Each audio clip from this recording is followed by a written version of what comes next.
Agreed. I've run the simulation, and hurls is, well, it's only about one win percentage away from the best play, which is Luns at M4.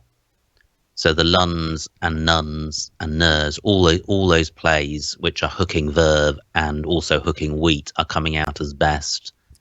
And then hurls is a little bit. Hurls is the next one to come up. Actually, no.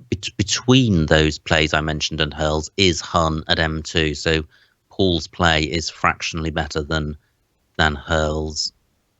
But it is. I guess it's a better rack leave. And of course, we need to remember here that we are playing CSW 12 and not CSW 15. Oh. Because this was the 2015. How come? This was the 2015 APSP Masters. The change didn't come in until after the BMSC, I believe. Oh, really? Yeah. Okay. So that rules out Luns. It would, but it's always good to discuss what would be the best play in our current dictionary. Yeah, agreed. And I don't think the change in dictionary makes that much difference. Yeah, only the occasional word maybe, but yeah, but nothing too wild. Now, in terms of my new rack, you're right. The wheat does take the Y, so and a play of YEW or WYE would leave a pretty good rack leave and score well. And you've also got the option in row A to playing UN, making I and T, which would score well and have a slightly worse rack leave. There could be a bingo here, but I'm not seeing it.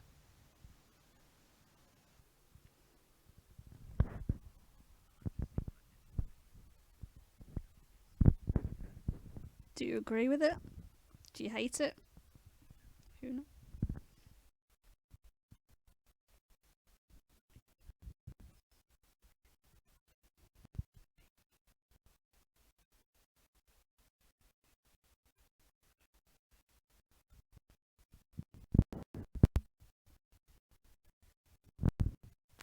I'll just finish the sim early. It shouldn't matter.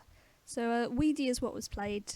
Of course, another positive of it is it gives you a 5-tile turnover, so it gives you the shot at drawing an S or a blank, which, you want to either get rid of the shun hook or use it yourself at some point, because that's a big worry, I think, on this board right now. It is a big worry, but when you can score 47 points for a play like Weedy, I don't have much. I don't have any real problem in playing that. Shutting down the Hun hook is very hard, and it's certainly very hard to do and score anything remotely close to Weedy. So definitely. Yeah, and I've just run the sim, and Weedy is coming out on top. So now we're at Paul's next rack with one which isn't great. Yeah, this is kind of the downside of playing Hun, is you didn't give yourself much leeway to draw the vowels. You were kind of relying more on your luck there to draw a vowel, and it just didn't happen. Yeah, I think there's a real difference between retaining 3 consonants and 4 consonants. And if you retain 4 consonants, you're much more likely to have no vowels or only one vowel, and both of those situations are really restrictive in terms of your scoring potential. Unless you're lucky. I mean, there are if there were a floating E, then slanders would play. But I don't think there's a bingo board, here. You're not going to get any floaters at all unless you're talking like POTDY. Yeah, I mean, you've got the O of pottiest, but there isn't a bingo here. So if you don't have a bingo like slanders, then obviously a bingo is always great. If you don't, then this sort of rack is sort of rack that it's just very difficult to score off. There's no scoring tiles, and it's just not a nice rack, and you're going to be struggling to get up to 20 points. And he can't. I don't think Paul can really take big advantage of the shun hook. He's got 2 S's, so it's fine to burn one of them without bingoing. But if he anything he played on row 1 wouldn't score very much. So this is just all round a fairly tricky rack to deal with. Unless you're Paul, in which case he scores 35 points and then gets an extra 5 off you because you challenge it. Does he play Dans? Yeah, he plays and Dans Vervens. and Vervens. Yeah, it would have been Vervens, which I wasn't sure if it took an S. Yeah, but yeah, that's I'm a nice sure you know play. the 2-letter words and the 4-letter word there. Well, I'd be surprised if you didn't. No, there are some gaps occasionally, I'm afraid. But yeah, it would have been Vervens I challenged, and that's a nice play. I mean, to actually extract 35 points from that rack, because it did look pretty dismal. Mm-hmm. And especially, and the thing is with a word like Verven is you may think it's like the past tense of a word, so with it having an S on the end, it's kind of one of those. Well, it's like the word I mentioned earlier, UN. I mean, that doesn't take an S, and there are quite a few words ending en which are adjectives, and I still don't know what Verven means. So I'll look that up on Zarf, and we'll get on with the next rack. Challenging, it's only 5 points, so even if I was fairly sure, I could easily have challenged just in case, rather than because I believed it was completely false. Mm-hmm. And the important thing to remember, as always in 5-point penalty, is that you will rarely lose a game by those 5 points. Yeah, exactly. But it does happen. I've won a game because my opponent actually challenged 2 of my words in an end game, and if he didn't challenge those words, he would have won.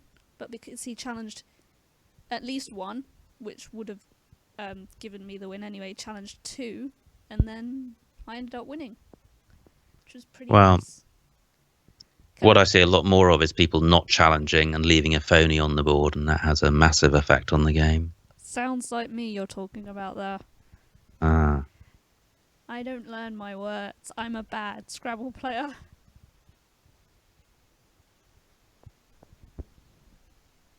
Now, are we on to my next rack? Yes, we are. Okay, great. 6. Vowel-heavy rack after playing the best move last time. Yeah, and I'm 70 points behind, and I've got a crap rack. But it's tricky because the temptation is to play parallel to Pottiest, but then, although that might be best in terms of score and rack lead, what it's also doing is closing the board down when you want to keep it open. When you're 70 points behind, you want to keep the board open. So I would say actually maybe it's better to play in column O and try and get the scoring potential off the D and the H and the triple word square. But then it's difficult to... Annie works, doesn't it? ANI, and that sorts out the duplicates.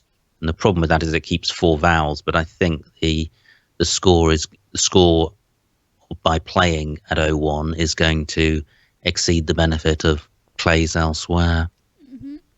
I mean, the one play I have seen is...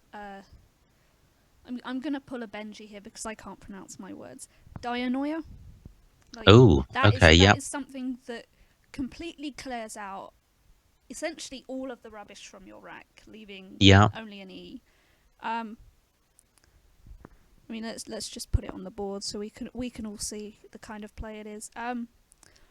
Unfortunately, what it does do is create like a really wild hot spot at the triple, and both ways as well, in column O with the O next to the double S square, and also across row 15 with the S. And certainly with Paul's last play of Dan's, there's a possibility that he's got another S. Not a certainty, but a possibility. But I'm really not seeing like too much better that really, gets rid of so much of the junk and allows you to draw really well. Yeah, well, I've run the sim, and Dianoia does come out on top, but only marginally. There's about 5 other plays which are within 3 equity points of Dianoia, and they're all winning the same percentage of games. So there's Adoi at N6. Yeah. Which actually only scores 10 points, which is 10 less than Dianoia, but the rack leave of AEN is 9 points better than the... Alright, maybe doing some commentary will cheer you up. Maybe. Okay, so if you're listening to this part of the video, you're probably wondering why it's literally just cut out and you can actually hear Bnjy. I feel like my actual broadcasting program software thingy actually crashed midstream. And that's really upsetting, because Dweeb and I had a really, really great inferential chat about like literally everything, and it was really awesome. And now I feel like I've completely wasted his time because my stupid software crashed. And now I'm venting and creating the second half of the video with Bnjy before he heads off to watch a concert. Yeah, I'm going to see Pentatonics. And I'm really sorry if the audio sounds shitter, because I'm now picking up Bnjy on a tablet, which means I can't use my mic, which means I'm like slightly more aggravated and everything. But okay, we're going to talk about this move. What move did we leave off on cross tables? The link that I sent you is the direct link to the move. Oh, perfect. Yeah. So like right after there was a challenge on Third Ends. So I'm not sure how much of this Dweeb and I discussed in the video before it cut out. But we did talk about a variety of moves. We talked about Dianoia, which is this move, and we talked about Oidea, and we talked about Annie. Yeah, Annie was the first thing that I saw. And I like that better than. And Dianoia itself is really, really good because it just gets rid of a lot of the junk from the rack, and you're not leaving 4 vowels like with Annie does. Now, of course, it only scores 20 points, so. And you know, I'm gonna let you do most of the talking for this one. Yeah, because I actually experienced the whole thing before screwing it up myself. Yeah, but Dianoia versus Annie looks like it's going back to your rack balance discussion. Yeah. 20 points is quite a bit. How much does Annie score? 27. Yeah, I actually like Dianoia quite a bit better than. Yeah, I mean, Annie is what is played, but there isn't like between Oidea. See, Oidea versus Dianoia. Oidea actually leaves a better 3 letters. ANE is much more equity than just E on its own, and Adoi is also less open, less volatile. Like Dianoia is just like completely blowing open that part of the board. But the argument here is also that Annie doesn't give anything back, whereas Adoi and Dianoia do. But I suppose we'll have to see what actually happens with that. One thing I don't mind about Dianoia is that there's already a good spot to score at 1, so opening another big spot, especially when you're behind, isn't that bad of a thing. Yeah, I'm really sorry if you guys are actually catching the next moves out, because I'm doing this from a preset a preset game, because I already have all the games for the series on my laptop. I don't think there's a way for Quackle for me to go back on moves and not have it show up on the board and in the history. So like, you guys are going to see what gets played, but we're still going to talk about it anyway, and hopefully it's really decent. So Paul Gallen's next rack is EULLQRS, and after he had 1 vowel with Dan's, he's actually pretty lucky to pick up 2. And the best part is he's got a U to go with the Q, so it's just a case of really maximising the Q here. We talked about plays like Quell at 9i and Qual at D4, which just popped up. Those are the 2 plays that I was looking at. I think I like Quell a little bit better just to close off that half of the board. But Qual at the same time, you keep your S, you know, ERS is a really, really strong lead, and there's only 7 points difference. So you keep your S with Quell too. It's just RS versus ERS. ERS is definitely better though. That's definitely work. Yeah. It's definitely true. I think I would still play Quell here though. I mean, personal preference, but I think Qual is best. But yeah, but I can understand that. Bnjy and I disagree all the time. It's completely fine. Okay, next move. Everyone saw what was played except Bnjy because he's a ween, aren't you? Yeah. No, sorry. So here, Dweeb is really lucky to pick up some consonants after Annie. Like, leaving 4 vowels, it's like he could have really just like completely gone luck bad and drawn two vowels and a consonant or 3 vowels, and it would have completely like screwed his plays. But it's also really lucky for him that he drew the Z. Yeah, the Z bailed him out here. Yeah, because the Z here gives him 30-point plays basically everywhere. You expect him to score at least 30 points here.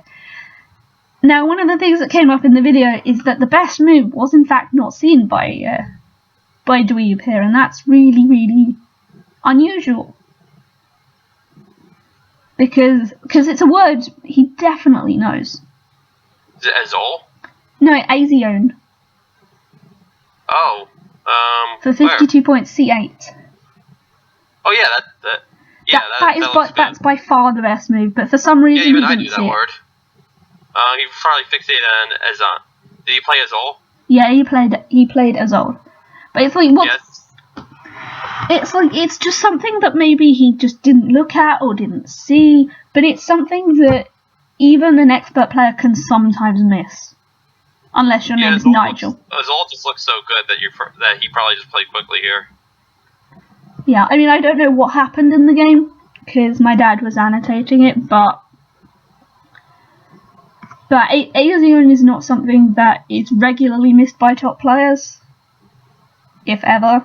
I mean, yeah, it's just a brain fart, it happens. Yeah. So here's a really interesting move with Paul Gallen's next rack at ECKPRST. We're going through this pretty quick because Benji has to be somewhere. And I just want to complete the video, and I don't want to have like a complete like rave session by myself. Rant session. Rave is it. Well, rave's the same. I will rave and rant and do both. In between, like, I'm surprised like I'm not bursting into tears yet because I'll have to take my antidepressants soon if that happens. But yeah, like I said, this is a really interesting move, and initially David Webb didn't see the best place to play these letters. And that in itself I found really surprising, because we talked about this in the first part of the video, like how important it is to make a note of your hooks, to make a note of, you know, just so you don't forget them. You need to make a note of them, because it happens to all of us, we forget hooks. And it was kind of funny how we missed it. Is it Padia's hook? Yeah, it was really funny how we went over the board. He talked about it even earlier in the game, and he was like, "Yeah." People talk. I know the stereotype with Scrabble players is that they have great memories and they just remember all these words, but we really don't. Our short-term memories can be really bad. Yeah. So I know that's a stereotype, but it's just not true. Yeah, even though we had discussed it literally like 20 minutes prior. Or 10 minutes. That's even. A long time. I Even forget 10 moves minutes. after like a minute. Yeah. Sure. But even then, it's like, it was just missable. But strangely, Paul Gallen didn't miss it. I missed it too at first, despite talking about the play. Or despite hearing you talking about the play. So what was interesting here is that instead of going for pecs, like Paul perhaps should, he goes for perks. And we talked about this, me and David, and like pecs gives away the S front hook, which some players may be more worried about, especially as pecs actually would give Paul Gallen a bonus lead of about 70 points.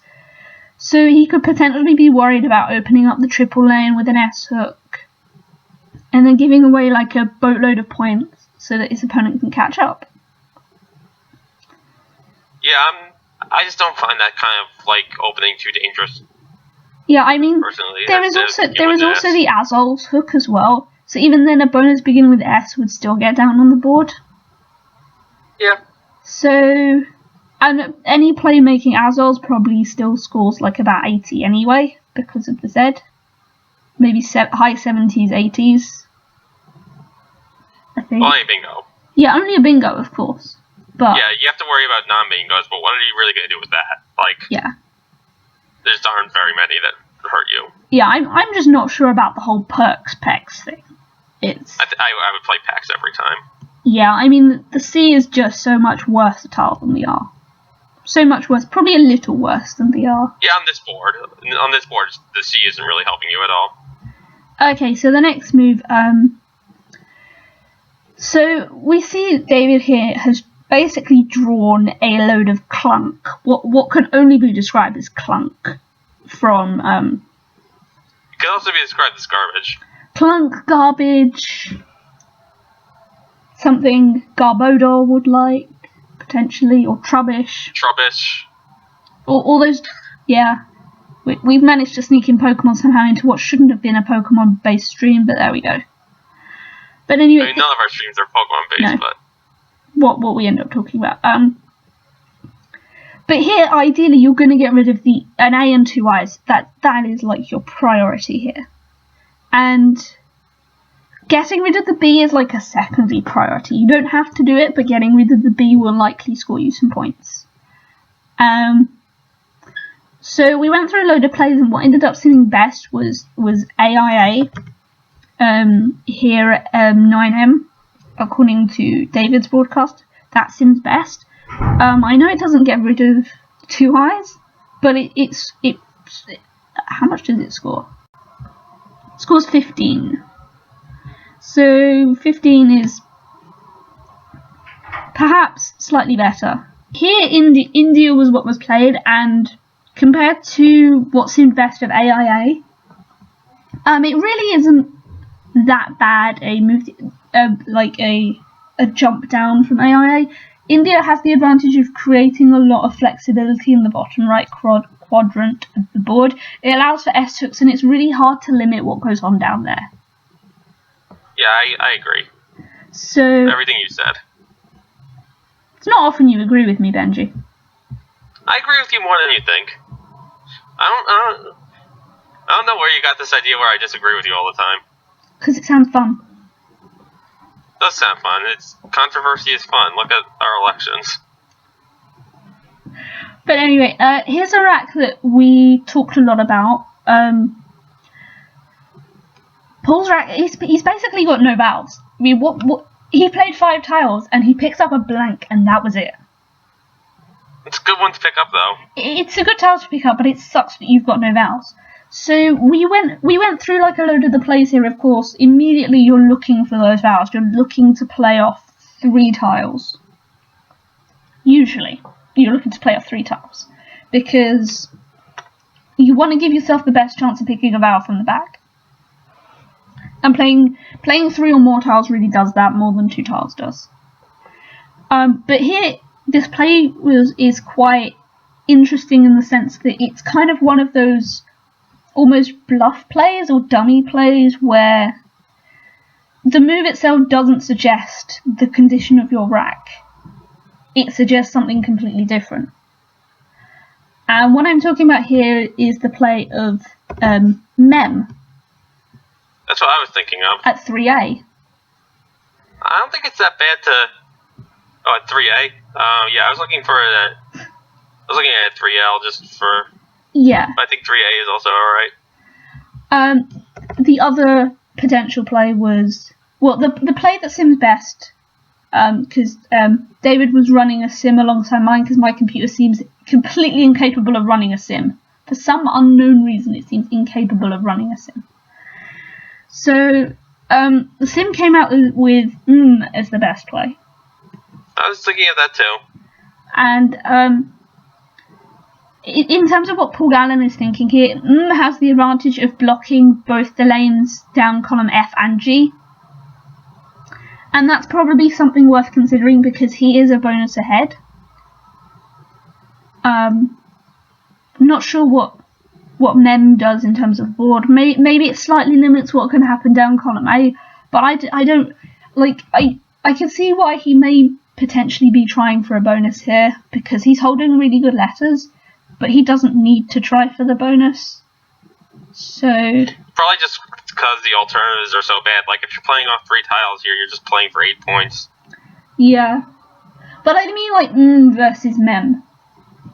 Like I'm not sure why. I might play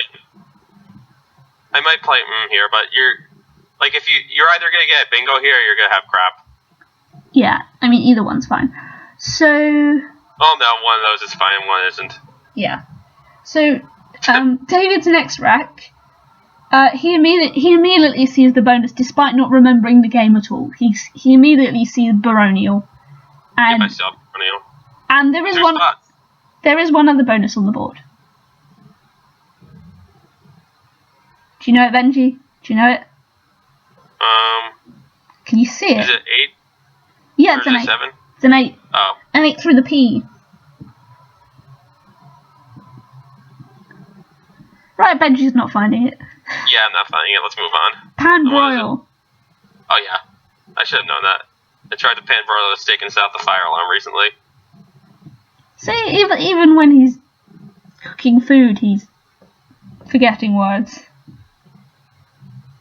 I think. Well, I was thinking of it while I was cooking it, but... Yeah, but not now. There's no steak here. But the stakes are so high. Yeah, it is the Masters. Just gonna ignore that pun and move on. Next what? Next move. Next play. Next play. Next everything. Okay, so Paul Gallen in fact didn't pick up a vowel with his next rack, which is. Well, he gets bailed out by the X. Yeah, it's kind of one of those. He has a good exit. Yeah, he does. He has a good exit strategy here. Yeah, definitely a good exit strategy. Like, I mean, of course, here you're going to maximize your X, and if you see the best place for the X, you're doing really, really well. But also play like exit, which is what was played here. It doesn't scream at you, I'm making an S hook opening, and that's something that it's kind of really, really good here, because even though Paul is holding like S and blank, being able to play the X for 30 points and then not really say, yeah, I've got the S and the blank on my rack, is really, really good. Because then David doesn't know he's got them, and then maybe he can bonus and get David's further. probably assuming a pretty strong, either a strong rack or a very weak rack. Well, after Mem, definitely he's going to assume assume it's a strong rack. Exactly. Yeah. Definitely after Mem, I would definitely assume a strong rack, because Mem looks really fishy. Yeah, like, you probably assume that he has no vowels after Mem. I wouldn't quite assume that, because he's playing with 2 M's, so... And like especially, if he had he would play Mom, he would play Mum. But of course, if he was fishing, he may just play off the M's, because they might be what's destroying his rack. And of course, if he was consonant heavy, he may have played around the A of Azol, rather than just playing Mem. So... Yeah, it's just too many points in my eyes to pass up, though. Like... Yeah, but 14 versus 8 isn't really much difference. No, it's not. But here, exit is played, and it is by far the best. Yeah, we could have a big philosophical discussion about the implications of Mem some other time. Yeah. We'll just keep a memo on that. As Bnjy says. So here was actually really funny while we were recording it. I'm really sad that this thing didn't actually get recorded and that OBS crashed, because it was a really funny moment on when we were fake recording it, let's just say.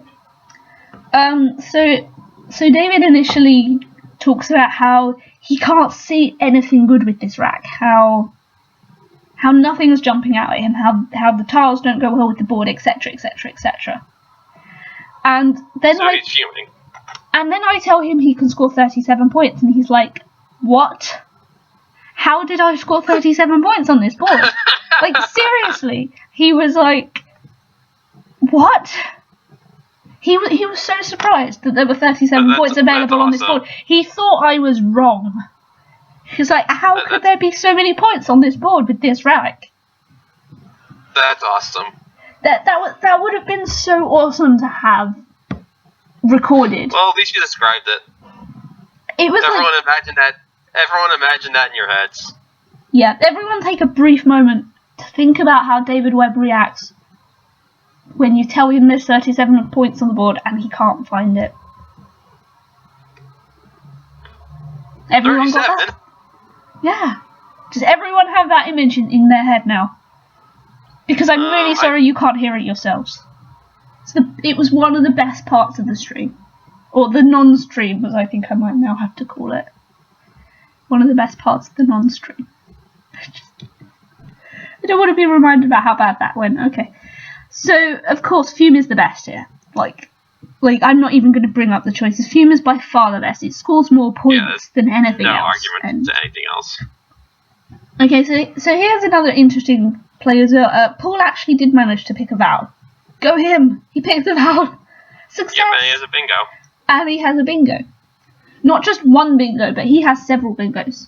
He has several playable bingos. And one of the things we discussed was the play of acrogens off of the A of Azul versus the play of congas making exits. I don't want to type it on the board because I feel like it's going to all go wrong in a minute, so I'll just wait for it to load, and then we'll go from there. I see what you're talking about, don't worry. Yeah, hopefully everyone else does as well. So the thing is, between acrogens and congas, there's only 4 points difference between the two. And because Paul Gallen is then going to go a bonus ahead from this play, it is way more beneficial to him to win this game to play a bonus that blocks the board rather than a bonus that creates 4 new floaters and keeps 2 bonus lanes in row 11 and 12 open. It just doesn't make sense to keep those lanes open going a bonus ahead. So a play like congas takes out row 11 and 12, doesn't allow a play in row 13, and forces your opponent to need to play 8-letter words as well. From the A, the Z, the O and the E of Azul. Now interestingly here, congas also blocks any play beginning with S down column F. And you know, so Paul's basically blocked 3 bonus lanes here without giving another one back, and all for the sacrifice of 4 points. So defensiveness is good in certain situations. Wouldn't you agree? Mm-hmm. I feel like I need a drink now. Okay. So this play is also interesting because this is one of those points where you're actually almost forced to open the board out. You need to create a second opening. You need to create more than just the floaters of Azul, because otherwise you're just not going to have a shot winning this game. Yeah, Azul's floaters are very easy to block. Yeah, and in particular, they're not very easy floaters to have either. So there were only like 2 options here, really. I mean, once I kind of pointed out what Crockle had suggested, and then what championship players suggested, it was kind of like, yeah. But you definitely know you're going to have to play a word off of conga here to open out the very bottom section of the board to be able to play a bonus down there, because right now nothing goes down there. And a play like Fauna, so where I've got the arrow now down from I9 Fauna, is really good because it takes back hooks. It takes an E, L and S, I think. Can't remember. Help me out here, Bnjy. That sounds about right. So, not only does it have 3 end hooks, but it's also quite a bit harder to block. Because a play like what I said was a Bnjy word in oath, I can't pronounce it, A-U-F, just can't pronounce it at all. Can you pronounce it? Off. You mean like get out of me? Yeah. Yeah, whatever. So, as you can see with Fauna, to be able to block the hooks of Fauna, you'd either have to use the hooks yourself, or you'd have to play a word vertically to kind of take it out. And playing a word vertically would just give another floater back. And playing the hook itself is, I mean, on one hand it's good because neither of the hooks will take S's after that, but you're then forced to play to the right, and it's probably only for maybe like less than 20 points. And the floaters of Azul are still open. And the reason why Alf, as Benji has kindly corrected me as, is a much easier play to block, is because... So the problem... Sorry, go ahead. You can say stuff. It's not supposed to be solely me. Yeah. Yeah, I was going to say that Fauna, the problem I have with it is that Bingo after that is just not going to score enough. Yeah. And the thing is with Alf, it's like, where if Paul then played a load of parallels here, so making several other words at the same time directly underneath, it then kind of becomes a lot harder to make bonuses because longer words tend to have fewer hooks. So trying to hook a word like that maybe doesn't end in S or doesn't take an S just becomes so much more complicated. I do prefer Fauna here, but I mean at this point the game is really lost and there isn't too much you can do about it. Especially considering Paul's next rag. Oh, Yeah, there are 2 sevens here. One of them plays, one of them doesn't. I see Bay Knight. Yeah, Bay Knight is the only one that plays. The other 7 is... takes an R front hook, interestingly enough. Is it like Abietic? Yep, Abietic. I'll just type that out on the board for everyone. Abietic. And that takes an R front hook for Rabietic. But of course nobody wants rabies, so... TWL does, so much so that they added rabies. Give it the $sign. Rabies is... But That's gotta be the most egregious word in TWL. it's so bad. It is so bad. So bad.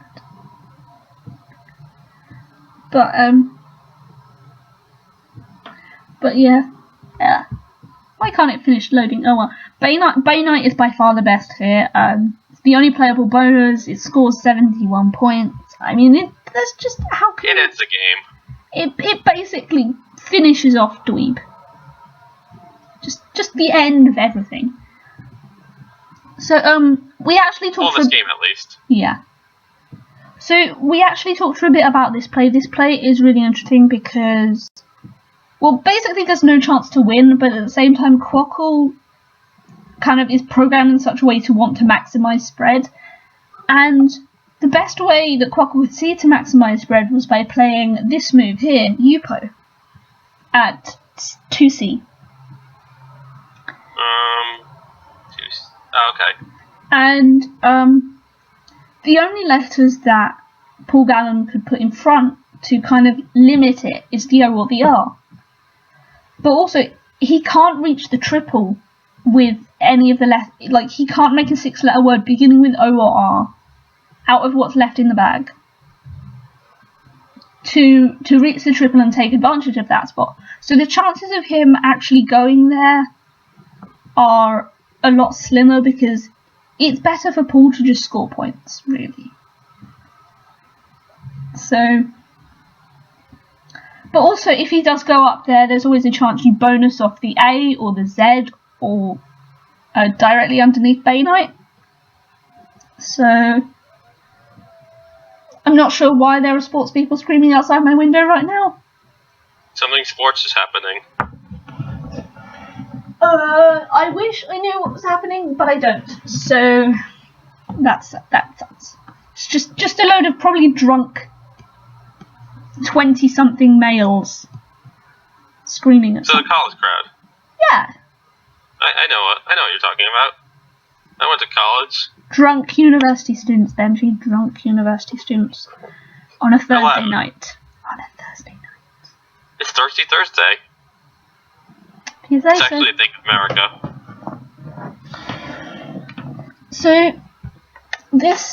So we're on to Paul Gallen's final rack. An A, 3 O's, G, J, R. So, of course here Paul is going to go for that 2-move play out. He's going to want to go out in 2, he's going to want to score points, and it's going to want to make sure he doesn't do anything stupid. I don't think you could do anything stupid enough to lose this game. Oh, I think it's pretty much impossible, even doing something stupid, to lose this game. You'd probably have to, like...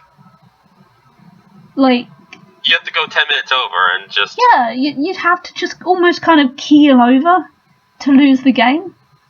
I mean, a meteor could hit Paul and Dave could win that way. A meteor just coming through, like, a couple of stories of a building to directly hit someone in the head. It's so possible. It has to hit exactly Paul, too. Yes. Not affect even at all. Yeah, like a perfect 3-point shot, almost. But not that we mean anything bad by that. Just purely for shits and giggles. Purely hypothetical. Yeah. Shits and giggles. I would be disappointed to see anyone get hit by a meteor. You'd probably have to be me at this point to get hit by a meteor. Because I have literally just had the worst luck ever when trying to stream these games. It's like, I may just end up switching to local recordings from here on out, because it's just upsetting me to the point where I don't want to do it anymore. And that's kind of sad. But oh well. Moving on. Yeah, for some reason Paul Gallen chooses to play Joe here, and that only gives him one place to play his letters out.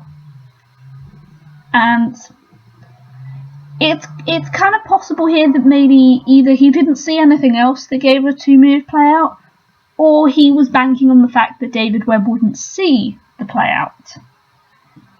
Now, I know from the stream that David Webb was really, really confused about the play of Joe, because he couldn't see the play out. He didn't know there was one.